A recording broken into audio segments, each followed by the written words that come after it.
I want to thank everybody for being here. I'm Sarah Etheridge. I teach in anthropology, and I'm the chair of the scholarly presentation. Very happy to have everyone here for this year's presentation. I want to thank Chancellor Van Hook and also the Board of Trustees and the Foundation for their support and also for the awards for the presenters. I want to thank the committee for all their hard work. If you look in your programs, you can see a list of the committee members and also past presenters. I want to extend a special thank you to Cindy Behan for all of her work behind the scenes, because I could not do this without her. And I have a couple of important announcements. So after the presenters conclude, there will be about a 15-minute Q&A session. So there will be microphones in the aisles if you want to line up for question and answer. After the Q&A, we will be presenting them with their awards. So please stay seated until the awards are given out. At the end of that, when you leave, you'll get a ticket that will be your proof of attendance if you're here for extra credit. There is a faculty reception at around 7:15 in the lobby, faculty and staff, so you're invited to that. There's also a Canvas shell that was made for this event, so you can go on Canvas and self-enroll in the Bitch Project if you want some more information. And on a more personal note, I also wanted to kind of promote something called the Spring Student Symposium, which I'm in charge of. It's happening in late April. If you, as a student, would like to showcase any work or projects you've done on human, animal, or environmental rights, the deadline to apply is the 31st, and we will have a table in the lobby with more information. There's also 11 monetary awards given out to presenters at this function, so please stop by the table and talk to some of the students there to apply. Now I'd like to invite Rebecca Ike, who is the president of the Academic Senate, to introduce our presenters.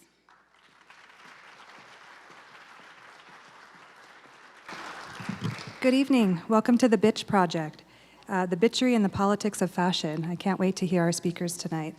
First, I would like to once again thank our Board of Trustees. A number of them are in our audience today. So Joan McGregor.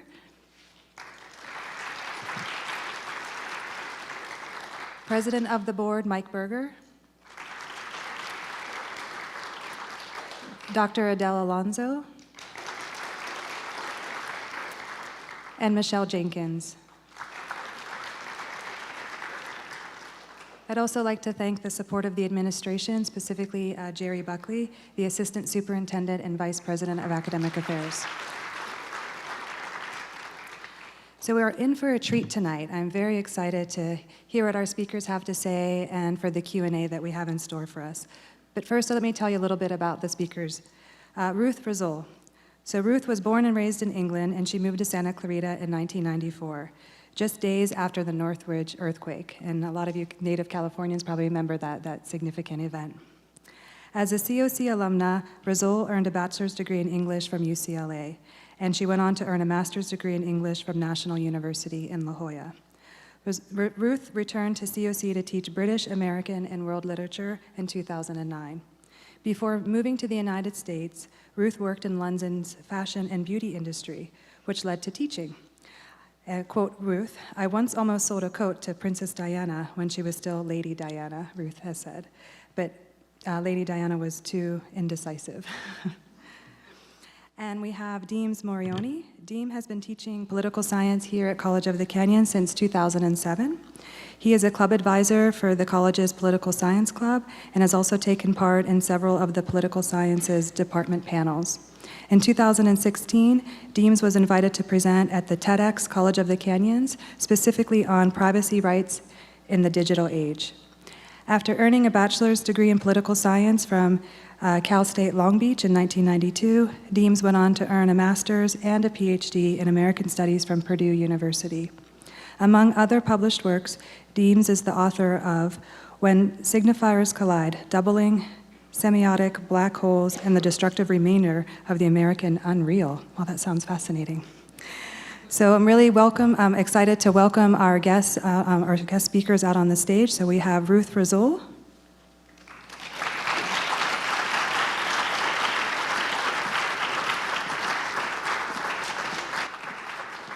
And Deems Morrione.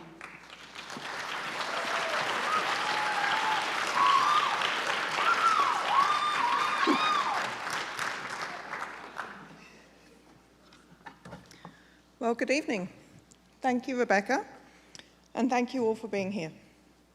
We would like to welcome you to our presentation, Bitchery and the Politics of Fashion, which came about because of our mutual interest in politics, fashion, cosmopolitanism, and popular culture. As friends and colleagues, we enjoy looking at the runway shows and deciding what we like, what we hate, and what is just crazy. Over the past 2 to 3 years of really studying the runways, we noticed overt and covert messages in politics and fashion and decided this needed closer study. Upon close inspection, we also saw eruptions in the fashion status quo. This led us to make connections between the fashion ruptures and a form of political instability. So we created the Bitch Project. This is what we'd like to cover this evening. So if you can see the outline we have here. So we're going to cover some definitions and background, sort of let you know about the terminology we're using, and fill that out. And then we'll kind of give you insight into our theoretical framework that we apply to analyze various levels of politics in fashion. And so we'll go through governmentality, fetishism, hyperreality, and then we'll talk about the fashion of politics and the various levels that operates on, which first we'll cover sloganeering, and then we'll talk about messages based on context, and then sort of reading the politics of designers. And then we're going to kind of round it out by giving you a little bit of discussion of the kinds of things we cover at the Bitch Project. And as we go through, be mindful of the rhetorical situations in which society diminishes what it sees as feminine. For example, in my Shakespeare class, we've just been talking about the shrew. Modern day equivalents include the mother-in-law jokes, the nagging wife, and the bitch.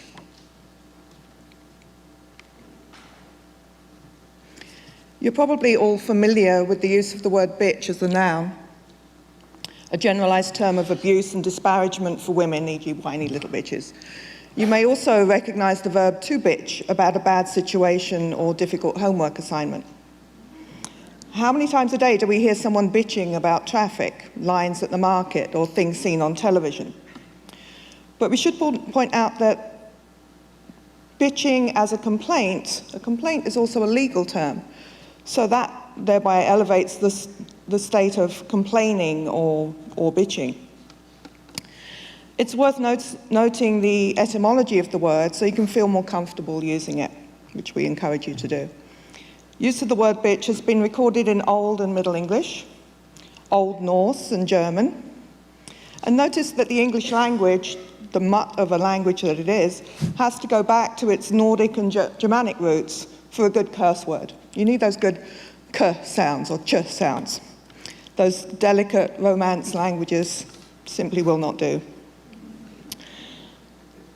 These are words that have been reclaimed by the communities of women and gay men that they were intended to disparage.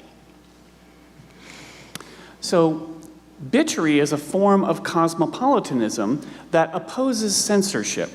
For us, bitchery is Kantianism without a teleology.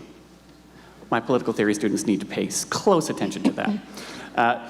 So, meaning we stress constructive engagement, intellectual inquiry, and purposeful creativity without ideological constraints. So our cosmopolitanism has no end purpose. The Bitch Project's definition is a noun that refers to an analytic exercise, a thoughtful, sardonic critique. It is at the heart of cosmopolitanism. Bitchery is not intended to break people down. Bitches are critical because they have standards, not because they want to score points. Bitches are not mean girls. So now you're all a little more comfortable with the concept of bitchery, we want to ask you a question. How important is fashion in your life? But before you answer, Please watch this clip from The Devil Wears Prada. Where are the belts for this dress? Why is no one ready? Here. It's a tough call. They're so different.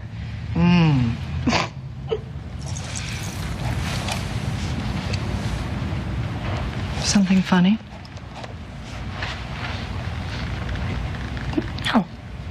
No, nothing's, it's just that both those belts look exactly the same to me. I'm still learning about this stuff and, This stuff?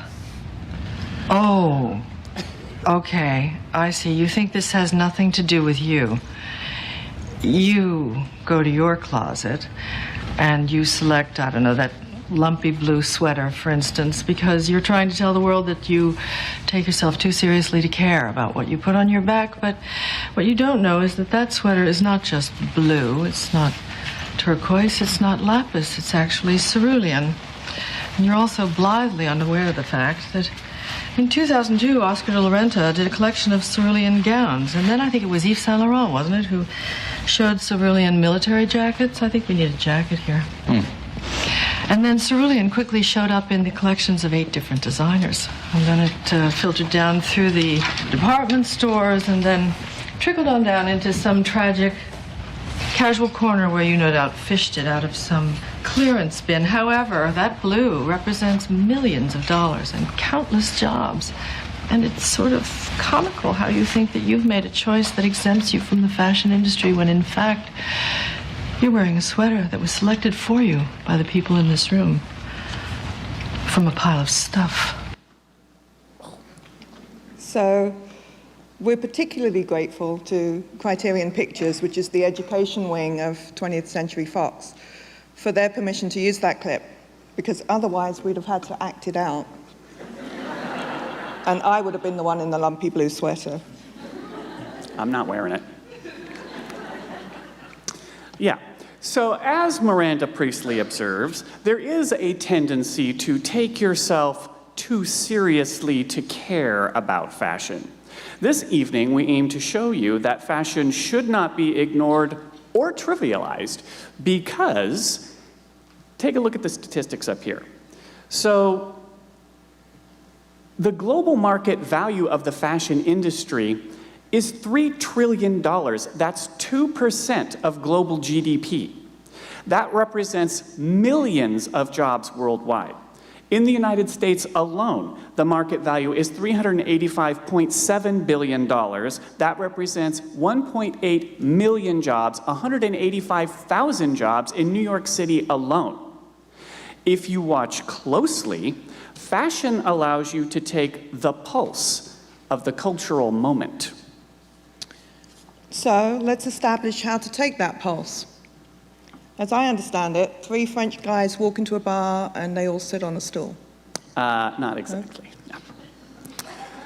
The theoretical framework we employ here could be imagined as a bar stool. Each leg represents a different theoretical insight that supports Bitchery as a concept. So let's examine each in turn. So we'll start with leg 1. That's governmentality.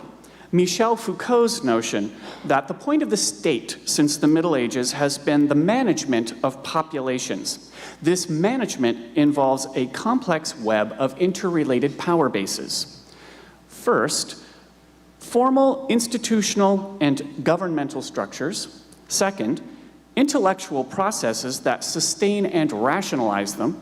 And third, cultural markets, which become the stages for these dramas to play out. Our emphasis is obviously on number 3, the arena in which the dramas play out. Because there is instability in the extant regime of governmentality, a ripple effect of anxiety is playing out in the cultural arenas counted upon to normalize incumbent power structures. Okay, leg number 2, that's fetishism. We rely on fetishism in its Lacanian strain. Lacan posits that anxiety inheres when direct access to an object of desire is blocked. For example, the oft-used paradigm is that of the suitor and the beloved. The suitor wishes to romantically pursue the beloved, but access is blocked by a third term, the chaperone. Therefore, the suitor only has mediated access to the beloved. Fetish objects are attachments we form out of anxiety. Many of us sublimate through objects like ties, or others maybe through shoes, some others through new cars or fancy tech objects, etc. But politically, because the cultural and political gatekeepers or chaperones are no longer able to sort out desires efficiently and effectively, cultural anxiety is increasing, and unexpected and unusual forms of fetishism are appearing. As a result, two things are happening. First, unexpected forms of expression are getting through. Second, there is a predilection for pastiche, meaning reviving husks of old forms in new ways. Sometimes for the purposes of nostalgia, which is why we're seeing this sort of resurgent nationalism and nationalist anxiety, and sometimes for the purposes of accepting a part of an old form while rejecting its motivational context, which is why we're seeing cosmopolitan anxiety. Both of these things are signs that the old center of governmentality is failing. So the third leg of this stool is hyperreality. That's Baudrillard's concept, which turns on the notion of edifice. That's an empty link to a truth distraction. It's a monument to a pretense, a headstone for an empty grave, like Disneyland. A celebration of the phantasmagoria of the Victorian era produced in the 1950s, not a reflection of how people actually lived in that era. Such formations are meant to, as Baudrillard says, mask the absence of a basic reality. So, for example, he talks a lot about Disneyland. So he says, Main Street, USA never existed. The streets of America have never been littered by ice cream parlors, candy shops, and goodwill. Discerning the politics of the third-order simulations, that's what Baudrillard calls the hyperreal, a third-order simulation. Discerning this in fashion is seen in various forms of pastiche, which normalize truth claims through semiotic phenomena. Okay, you all got that? But you don't have to take his word for it. We've identified 3 levels in the relationship between politics and fashion. We want to show you how the theories that Deems just described play out in the world of politics and fashion. That first level is sloganeering. The second level is message based on context. And the third level is reading the politics of the designers. It's kind of flipping it around. So first, let's look at the fashion of politics and how fashion plays a part in the political realm. So this first level is sloganeering. It's rather crude, obvious imagery. We've seen this most recently in the expected campaign sartoria shown here. The MAGA hats identify a resurgent nationalism, while the Love Trumps Hate slogan, worn by Lady Gaga, signifies cosmopolitanism. Sloganeering doesn't necessarily tip you off to the unusual. It's just there, and it doesn't rely on any context beyond what the viewer perceives. This is evidence of the breakdown in governmentality. The global economy has changed. The old international balance no longer holds, and this produces and is producing hysterical reactions. So the second level in this relationship between politics and fashions does rely on context. Here the message is slightly more subtle. Those who are involved in politics but have less of a voice rely on imaging to make the point. The first master of this in the modern era was Jackie Kennedy. She brought her particular form of statecraft to the White House and reintroduced arts and culture as her platform in the People's House. She introduced fashion diplomacy, as we understand it, by recognizing that her role was to represent the American people and the president on the international and national stages. When she visited other countries, she honored her hosts by wearing a designer that showcased their country. As we see here on the left, the President and Mrs. Kennedy are being received by President de Gaulle in France, and Jackie is wearing Givenchy. This dress is now displayed at the JFK Presidential Library, which shows how important it is as a national treasure. On the national stage, though, her role was different. The President wanted her to showcase American designers. Oleg Cassini was a particular favorite, as we see here in the sketch and the corresponding outfit. But Jackie still craved a couture fix. Her sister, the late Lee Radswell, was required to smuggle contraband from the houses of Chanel, Givenchy, and Dior into the halls of the White House.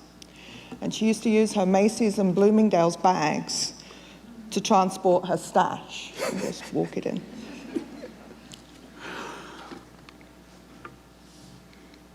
Since Jackie Kennedy's time, all First Ladies have mastered this statecraft to some degree.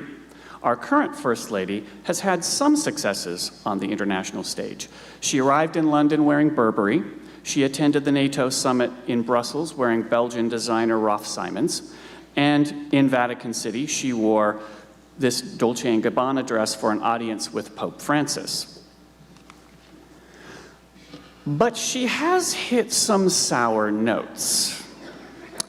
For her solo trip to Africa, she inexplicably wore a pith helmet, the headgear of the colonizer in Kenya.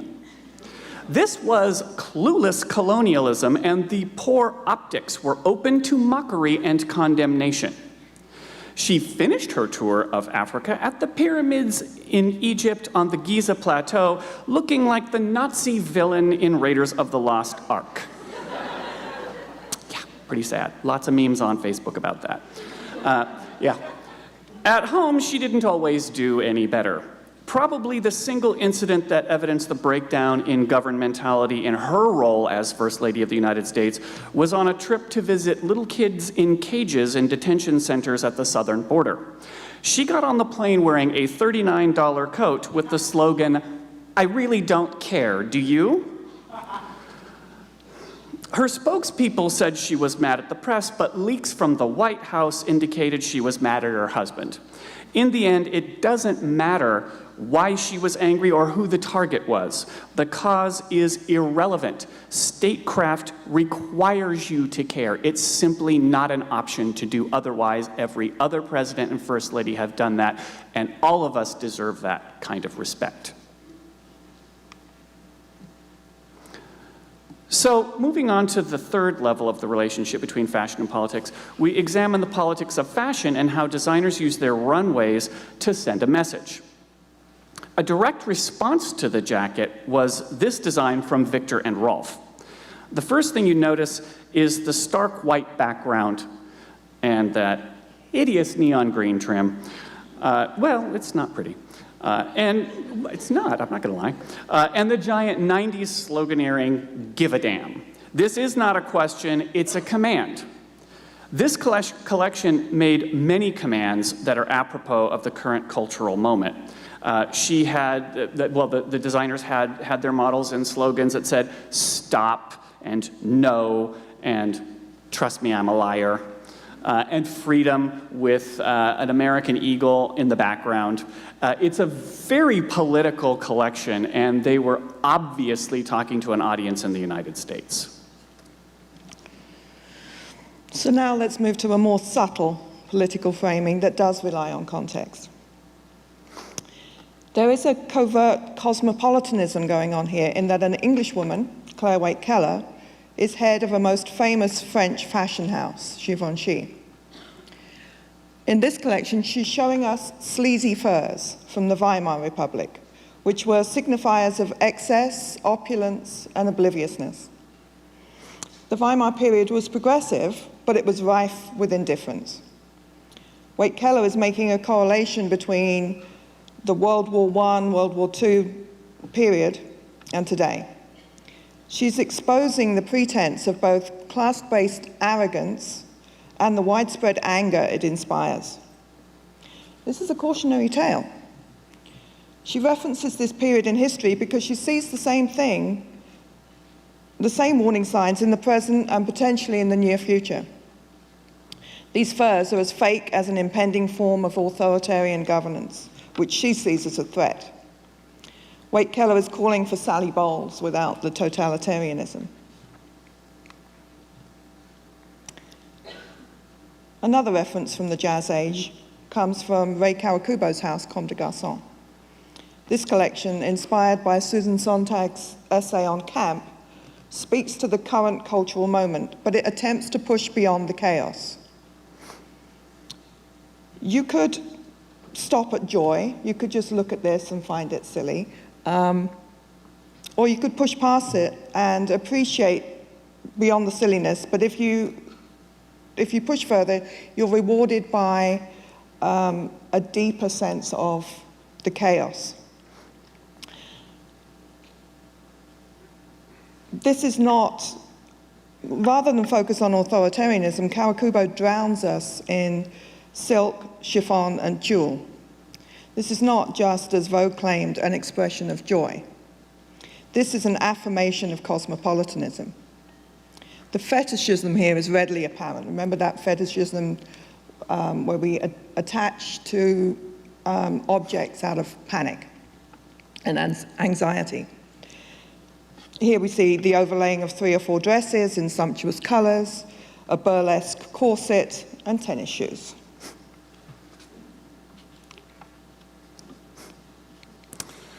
This is the hyperreal as fetishistic disavowal.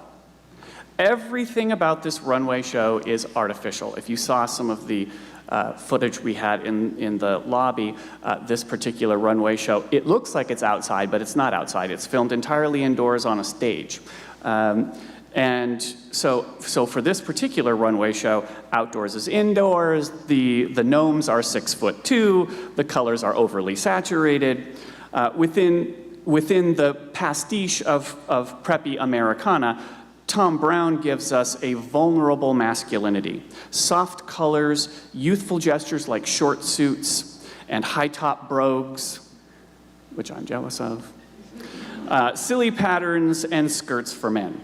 In fact, his fall 2019, which we're not picturing up here, I don't think we had pictures of that one out in the lobby.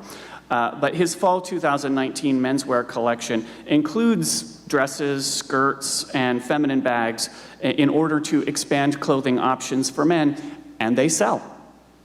So even though this collection goes a little Pee-wee's Playhouse, perhaps, maybe an old reference, he extends the common preppy animal motif to the provocative placement of a crab that virtually ensures the wearer is going home alone. Brown presents a tableau for the politics of third-order simulations in fashion through playful use of pastiche that disarms the country club mystique of preppy Americana and leaves us with a comical and ironic parade of pastels and pretense.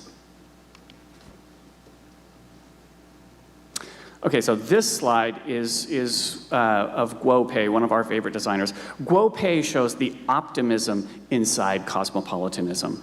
This is the feminine fetishized. She focuses on tropes of creation and life, roots, flowers, branches. She uses a lot of gold in her collections because for her, gold is the color of the soul. Guo states how her grandmother was forced to discard much of her clothing and throw her jewelry into a river because of Mao's Cultural Revolution. She was therefore motivated to create art by someone who was forced by social convention and political pressure to cut herself off from a world of beauty.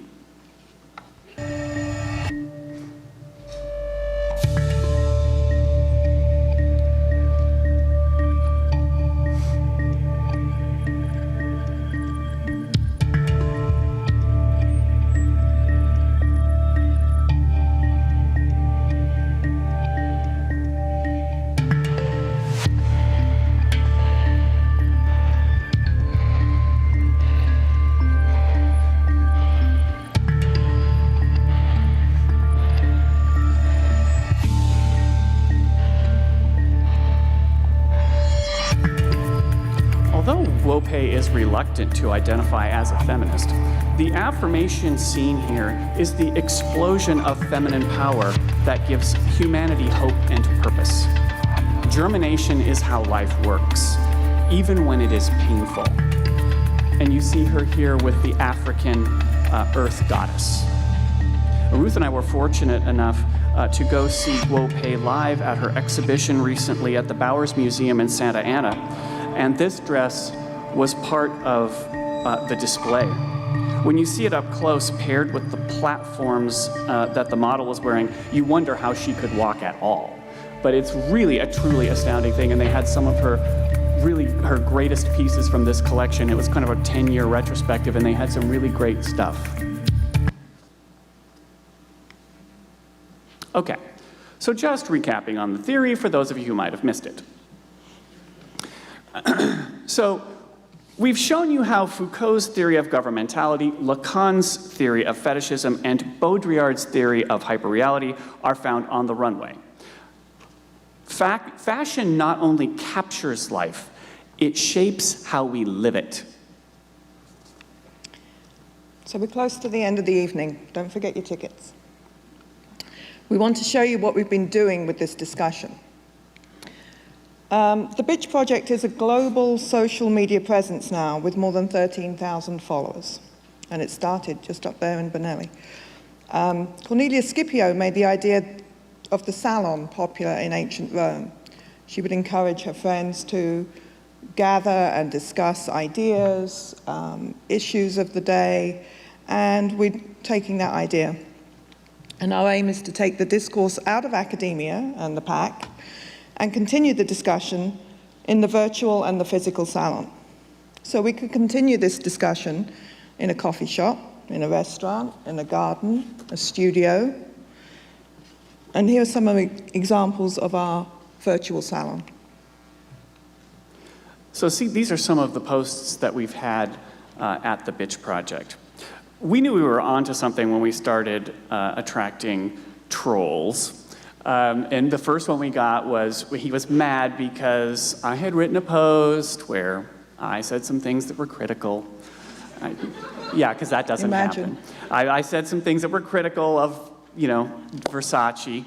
And this guy just came completely unglued and was really upset that we would criticize Donatella Versace. And just for the record, I'm wearing Donatella Versace, so I can't, obviously, thank you. I obviously do not hate her, yes, and matched with Dior. So it's not that I hate Donatella, but not everybody gets it right all the time. Even people who get it right a lot of the time also get it wrong some of the time. And so that's part of what we do. So if you see the slide on the far left, that's two great gowns from Oscar de la Renta. I think it was from pre-fall last year. I mean, they're absolutely beautiful. They're stunning, great ruching. And so we talk about sometimes the look of fashion and how it's put together and some of the moves that designers make. But also, then we have the more thoughtful pieces like Matty Bovan, that's the one in the middle. He's an English designer, and he does a lot of stuff that's similar to Ray Kawakubo from Comme des Garçons. Where they do a lot of overlay with tulle and chiffon and heavy silks and things like that. But if you look at the hat, so the hat was really the focus for this particular slide, and I had another hat with it in the slide as well, that kind of show, this particular hat is showing, it's kind of a comment on Brexit, because that's sort of an English garden. And if you know anything about an English garden should be properly maintained. It should be well manicured. It should be pretty, and there shouldn't be a leaf out of place. Isn't that right? Yeah. But so, it's not French. But. Yeah. Well, right. But this is kind of his commentary on sort of the jungle that is Brexit. And he had, and there's another slide that we included in this particular post that was his kind of commentary on the money system, where he's got a tall hat like that, which has different forms of currency, all the currency sort of leading up to the sky. And it's a really interesting piece. And then on the far right here we have Burberry, classic Burberry design on the blouse. And then, of course, we like the trousers, but you know, you can't really see it here, but if you go to the Bitch Project and look at it, you can see the up-close photo of it, where she has a weird patch in the front. It looks like, is this like, she's supposed to look like a kangaroo? Is it like for marsupials? Like, what is that pant? But yeah, so that's kind of part of the fashion side of what we do. But we don't just focus on designers. We started doing Jewelry Tuesday because we like looking at jewelry. And it was just a part of the folly. We were just talking about what stones you could wear with what colors and so on. But this has taken on a new life. Today, if you visit the Bitch Project today, you'll see that we're talking about the Cullinan diamond from South Africa that some say the British stole. Stealing, I don't know. But it brings up some issues. Next week we're going to talk about the Kohinoor diamond, which is in the British Crown Jewels, that the Indian government have asked to have back. It was a gift under, you know, some tense circumstances, but it was a gift. And is it a gift when you have a gun to your head? I think it was a sword at that stage. Yeah. But this is bringing up some questions, some political questions about repatriation of artifacts and who owns things, these national treasures. So stay tuned, because this is developing and we weren't necessarily expecting it. But here we've got, just to let you know, pink tourmaline at the top, pretty, right? The translucent jade and diamonds. Down at the bottom there, that's the Rockefeller sapphire. So if any of you September birthdays, that's your birthstone. It's more than 62 carats. It was mined in Burma, Myanmar, so there's another political situation. And when it was last sold in 2001, it was sold for $3 million. So, come visit us on Tuesdays. Okay, so this is what we do on Thursday. We call it Diva Thursday. Yes, because, you know, obviously Lady Gaga. She is now a diva for sure because she has an Oscar. So, yes. So we have Lady Gaga and Cher and Tina Turner and Annie Lennox, and so we give props to the great ladies. But it's not just because we fetishize the great ladies, although we fetishize the great ladies. But it's, for us, celebrity has to mean more than just being famous or being a big singer.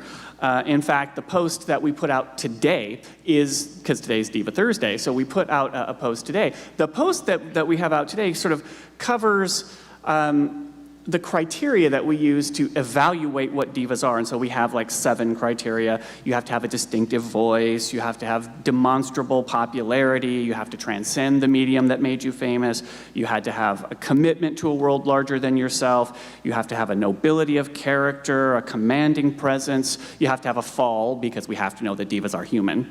And you have to have some kind of personal style. It helps, all of these ladies have been known for their personal styles. So for us, the reason we focus on divas and not just anybody in the entertainment industry is because we like to focus on people who actually do more than just sit around and try to be famous. We want something more from celebrity than just that. Okay, so we're going to open it up to questions in a while. Remember your tickets. Don't go without getting your tickets. But before we open it up to questions, consider this. You can't wear white shoes after Labor Day. That's not true anymore. Yes, it is. Didn't your mother ever tell you? Now you know. No, please. Fashion has changed. No, it hasn't.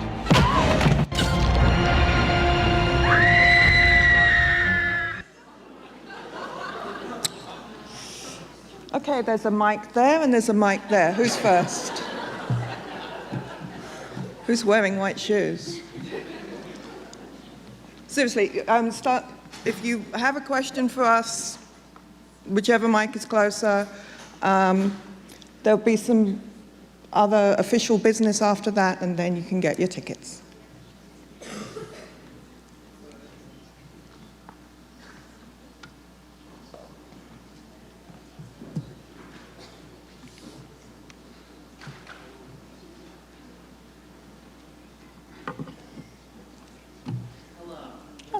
Hello. Hello. I was wondering if you could talk more about the politics in street fashion as opposed to runway.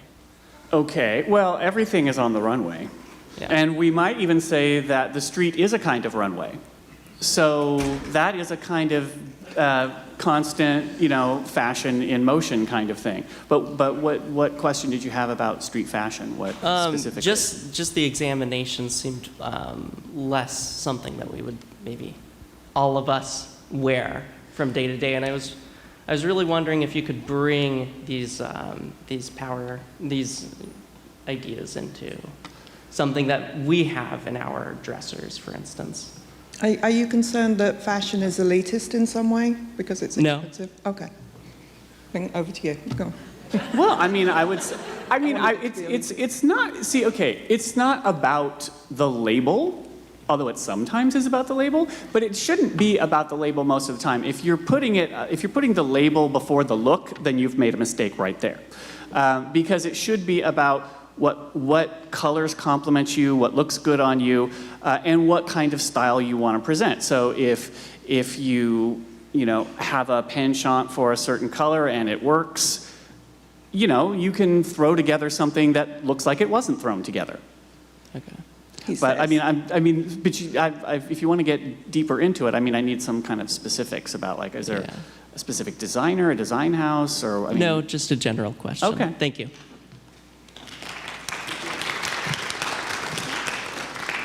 So are there any specific examples of the use of fashion to directly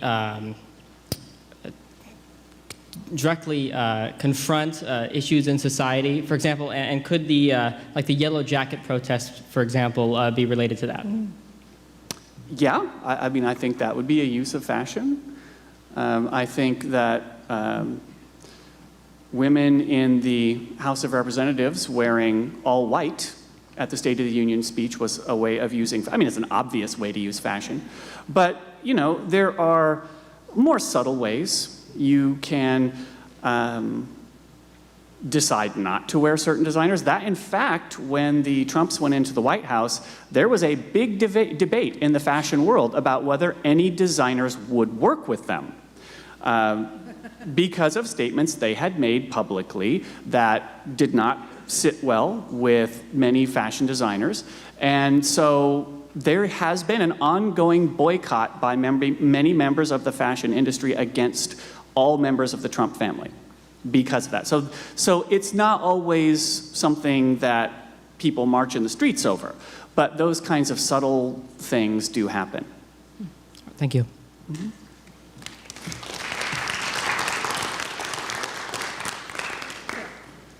Uh-oh. No, ask him. Okay, so you brought up the question of elitism. I'm sorry, my voice is a mess. There's a part of me that was talking about your analysis of the runway, and it looks like we often talk about the 1% or the small group of people. This is like the 0.0001%. Showing clothes that nobody in this room would ever buy to people, except, almost nobody. Roots and Marchesa. So this is not the stuff we see on the runway. Yes, so my it is. question, the things that you were showing, the woman in that spectacular dress. Yeah. My question is, why is that relevant to us? It looks like wealthy people playing with wealthy people, and because they have enough money, they can make weird clothes. So why does that matter to us? Well, then let me ask you a question. Don't ask me about my clothes. Why is any form of art relevant at all? Well, I think it's a fair question. Yes. I do.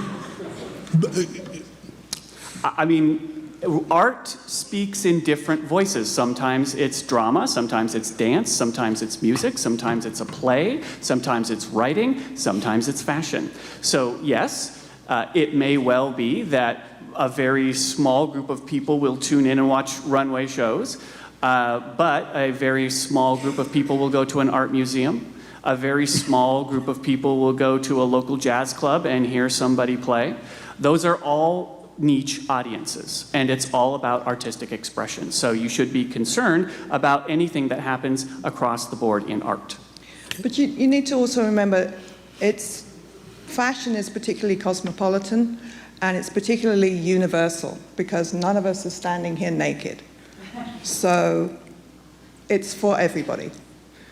Okay. Boat dresses might not be for everybody, but some kind of fashion is. You're making a statement. You're sending out some kind of message with the choices that you're making. Thank you.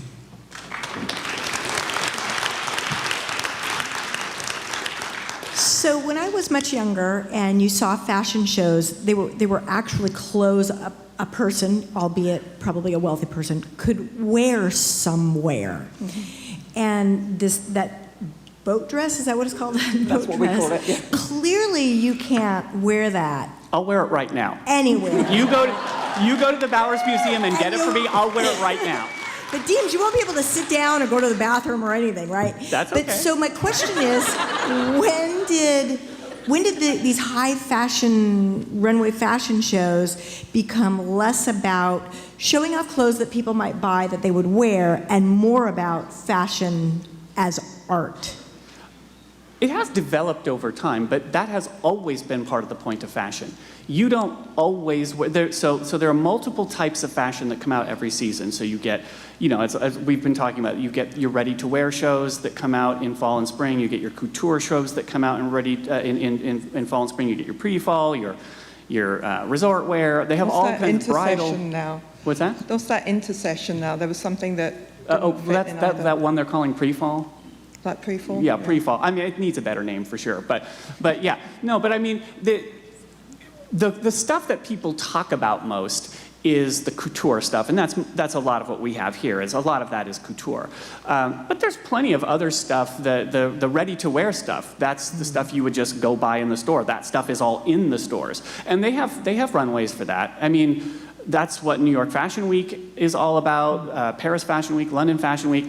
That's all, it's not just about couture shows. In fact, those shows are completely separate from the ready-to-wear shows. But they have complete runway shows for all of it.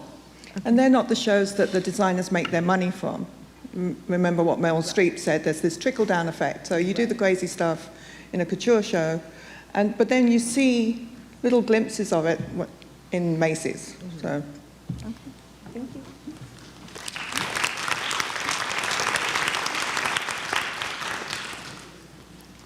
Hello. I have a question about the societal trends of fashion, not so much the runway stuff. The question I have is, there are societal trends. You could see zoot suits during World War II, and you could see track suits in the 80s. You could see ripped jeans in the 90s.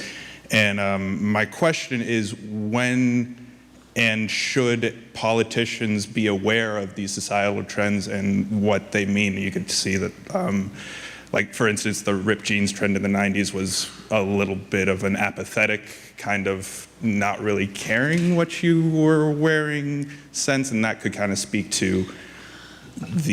I would go back a bit further in the 90s, because I can.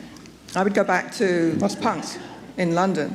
And that was a direct message to the politicians saying, you better listen to us because we're recognizing that you are messing up the country and we are rebelling, and we're doing it through our appearance, and we're putting glue in our hair to make it stand up and doing some things that the politicians should be listening. And if they're not, they're making a big mistake. Yeah, I agree, because I think that when should politicians pay attention to what's going on in fashion? Always. Because I'll tell you this, we get tagged as being a shallow bunch as Americans, because we are. But one of the things we get tagged for being shallow about is that we care an awful lot about how candidates look. And if you're not dressed properly, you're not going to get elected. Although sometimes they get through. But, yeah. As Tim Gunn has said, Donald Trump looks like an unmade bed, and if he wants to dress that way, he should stay in it. Interesting. They went after Barack Obama for wearing a tan suit, but Donald Trump can walk around with different pants and a different jacket that don't match and aren't part of the same suit and aren't even the same color, and nobody says anything. See what you started? Yeah. Does that answer your question? That does. I would just like to add, for those of us who weren't there for the spiked hair trend, did that work? Did politicians recognize that there was Yes. a rebellious trend? Yes, it did. Oh, okay. Yeah, ask Margaret Thatcher if she didn't know what that meant. Yes. I'll get on that. Yeah. All right, thank you so much for your questions. We're going to move to the awards presentation right now. If you have any other questions for them, you can talk to Ruth and Deems in the lobby. They're going to be hanging out, so don't feel like this is your last chance. I'd like to invite the board up now to present the awards.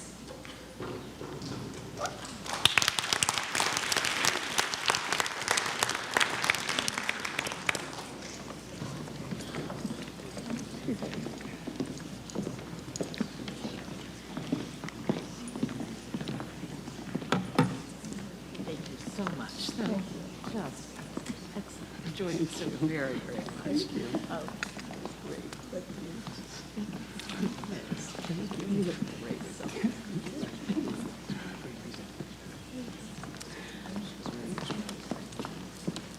On behalf of the Board of Trustees, I want to again thank our presenters this evening.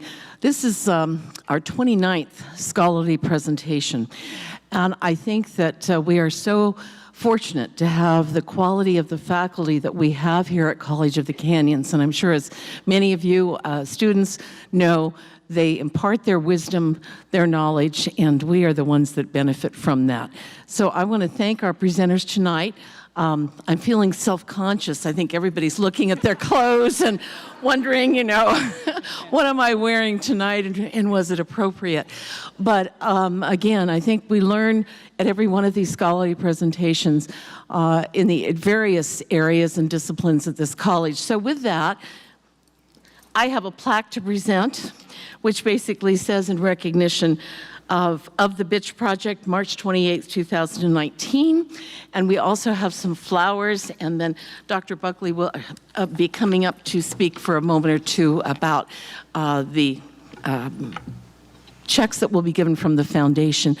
I just want to express Charlotte Kleinman could not be here. She's usually here, was here for many, many years with her husband, and they really supported this particular event. So again, thank you for coming. And those of you that are in the community, faculty, staff, a foundation, we'd love to have you join us at a reception following this. Thank you.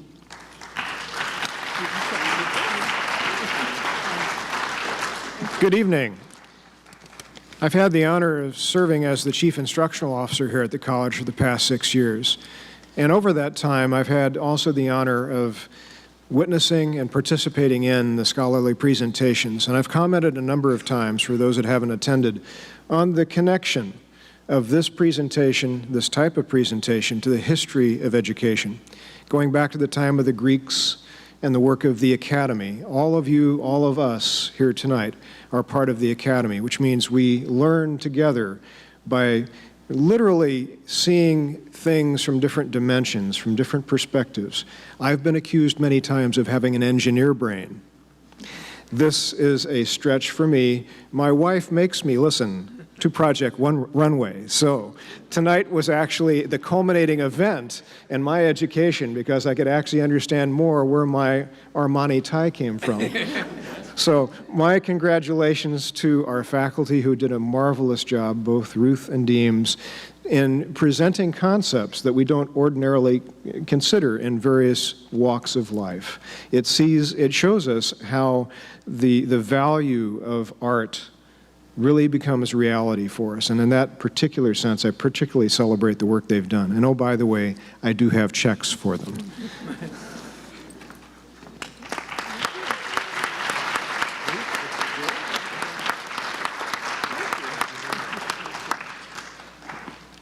So again, congratulations. And I would welcome us all to join together in the reception upstairs in the lobby. Thank you.